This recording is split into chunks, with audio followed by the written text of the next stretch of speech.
Queridos, o capítulo 12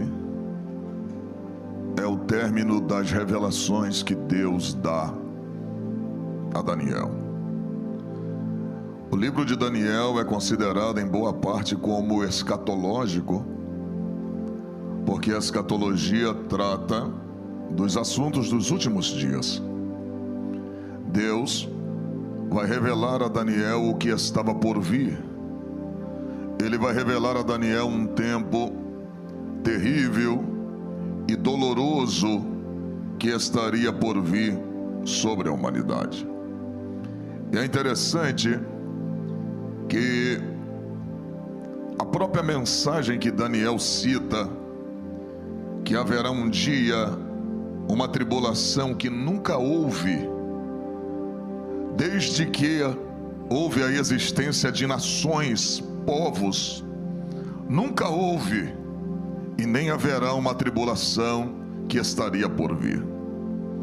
Jesus, no capítulo 24, versículo 21 de Mateus, Jesus disse: e haverá tão grande tribulação que nunca houve, desde a existência da humanidade, dias como este, e nunca haverá.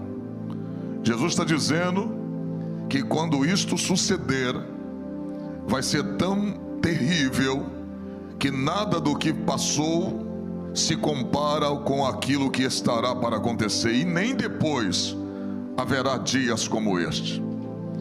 Daniel está falando de um tempo presente, repita, presente. Ou seja, está falando de uma era em que os homens vivem. Porque no capítulo 12, versículo 1, Daniel fala de um juízo que virá no tempo presente, no tempo da humanidade. E no capítulo 12, verso 2, Daniel fala de um outro tempo, é um tempo eterno. Então, quando você pega o capítulo 2, verso 1, Daniel fala que haverá um dia que o juízo será tão terrível que nunca houve dias como esse de tribulação. Aí ele já fala de um tempo em que o homem vive nesse tempo. Porque quando você estuda a história do tempo na Bíblia, o próprio apóstolo Pedro, ele disse: um dia para Deus é como 1000 anos, e 1000 anos é como um dia para o Senhor. Existem 2 tempos na Bíblia.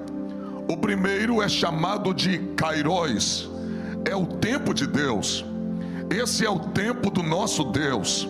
E existe um outro tempo chamado de Cronos, que é o tempo do homem, que fala da cronologia da sua existência. Então, Daniel está dizendo que neste tempo chamado Cronos haverá uma tribulação tão terrível que nunca houve. Jesus também, em Mateus 24, versículo 21, cita o mesmo texto. Aí você para observar que o próprio Cristo disse que nunca houve e não haverá. Ou seja, nada do que passou para trás vai superar o que vai acontecer na grande tribulação. Se você pegar o juízo da arca do dilúvio, você vai ver que aquele juízo não foi local. O juízo foi mundial. A Bíblia vai dizer que quando Deus mandou Noé pregar, Deus vai mandar Noé pregar uma mensagem que ninguém havia pregado ainda. Porque a mensagem era: diga para este povo que vai descer sobre a face da terra um dilúvio que vai descer sobre ela durante 40 dias e 40 noites, porque os céus serão abertos. Então haverá chuva de baixo para cima, e as comportas e a terra vai se romper, e vai vir água de baixo para cima e água de cima para baixo. E construa uma arca, e quem entrar nesta arca, quem ouvir a mensagem, se arrepender e entrar nesta arca, será salvo. Olha que coisa interessante. Deus manda Noé pregar uma mensagem que ninguém nunca pregou, e manda Noé construir uma arca que ninguém nunca fez. Então olha para cá, mensagem nova e projeto novo.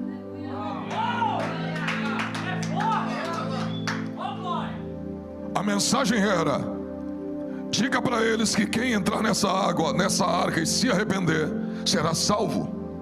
Porém, quem não entrar será submergido com as águas do dilúvio. Quando Noé pregou, Noé abria a boca e pregava e construía ao mesmo tempo a arca. Todo mundo ouvia, mas ninguém cria e ninguém entrava. Que olha para cá, porque para poder entrar na arca tinha que crer na mensagem. Então o que fazia com que as pessoas entrassem na arca era crer na mensagem que Noé pregava. Não adianta passear na arca, tinha que crer. Porque o que condicionaria as pessoas a permanecer na arca era crer na mensagem que ouvia da boca de Noé. Agora, Deus sabia que ninguém entraria na arca, porém fez o convite para que as pessoas entrassem. Noé não pregou aquela mensagem para uma região, ele pregou aquela mensagem para o mundo. Trovão, quanto tempo demorou para que Noé pregasse aquela mensagem? O próprio Deus disse no capítulo 6: não contenderá, de Gênesis, não contenderá o meu espírito para sempre com o homem, e o tempo de duração de vida do homem será de 120 anos. Como Deus vai fazer uma promessa e não vai deixar o homem vivê-la? Os filhos de Noé já eram velhos, já eram casados, eles tinham que atingir aquela idade. Noé pregou para mais de 100 anos e ninguém entrou na arca. Ouviram a mensagem, mas ninguém entrou. E Deus sabia que iriam ouvir, mas ninguém entraria. Olha para mim, você sabia que a mesma palavra que tem poder de salvar é a mesma que condena? Toda mensagem que um homem ouve da parte de Deus, ela vai servir para dois propósitos: ou para salvar ele, ou para condenar ele no final. Pastor, aonde está isso? Está em Marcos capítulo 15, versículo 16, 15, que diz: ide por todo o mundo e pregai o meu evangelho a toda criatura. Quem crer e for batizado será salvo, e quem não crer será condenado.